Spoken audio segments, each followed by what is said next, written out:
మరణాత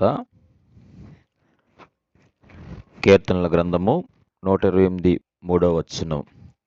నీలోగిట నీ భార్య ఫలించు ద్రాక్షవల్లి వలె ఉండును, నీ భోజనపు బల్ల చుట్టూ నీ పిల్లలు ఒలీవ మొక్కల వలె ఉందురు. ప్రియులారా, ఈ వచనం నుండి 3 విషయాలు మనము గమనించగలము.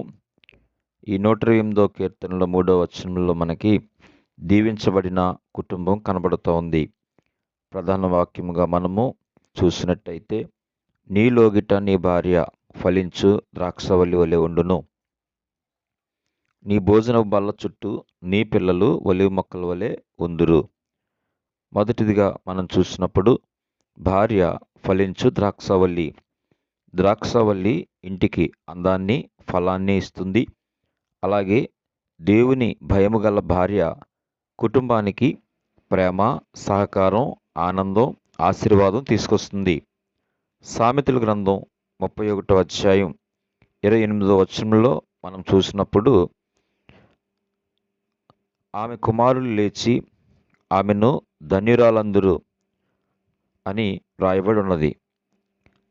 ఆమె కుమారులు లేచి ఆమెను ధన్యురాలు అందురు. భార్యాభర్తలు ఒకరినొకరు గౌరవిస్తూ దేవుని భయంతో జీవించినప్పుడు కుటుంబం ఫలిస్తుంది. రెండవదిగా మనం చూసినప్పుడు, పిల్లలు ఒలీవ మొక్కల వలె చిగురిస్తారు అని రాయబడి ఉన్నది. ఒలీవ మొక్క పెరగడానికి సమయం పడుతుంది. అలాగే పిల్లలను ప్రేమతో, ప్రార్థనతో, దేవుని వాక్యముతో పెంచాలి.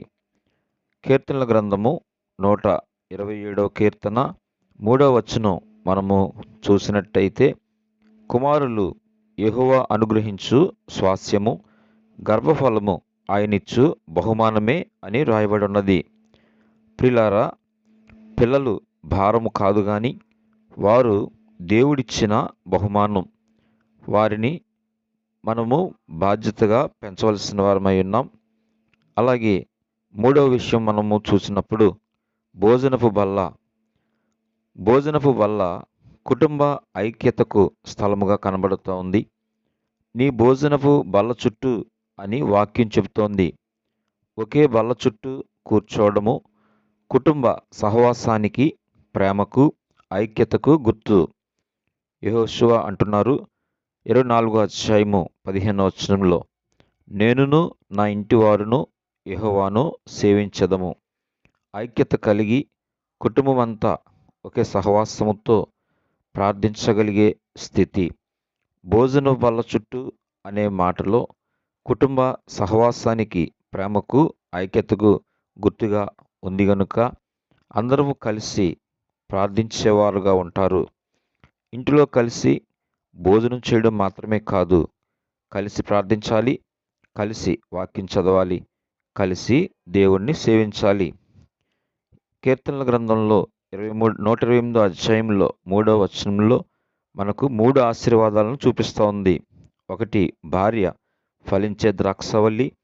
2, పిల్లలు పెరుగుతున్న ఒలీవ మొక్కలు. 3, కుటుంబ బల్ల, భోజనపు బల్ల, ఐక్యతకు స్థలము. కీర్తనల గ్రంథంలో 128వ అధ్యాయము 4వ వచనంలో మనం చూసినప్పుడు, యెహోవా యందు భయభక్తులు గలవాడు ఎలాగూ ఆశీర్వదించబడును అని రాయబడి ఉన్నది. దేవునికి భయపడే కుటుంబం, ఫలించే కుటుంబం, పెరిగే కుటుంబం, ఆశీర్వదించబడే కుటుంబం. అట్టి ధన్యత ఆ దేవాతి దేవుడు మనకెల్లరకును అనుగ్రహించునుగాక. ఆమేన్.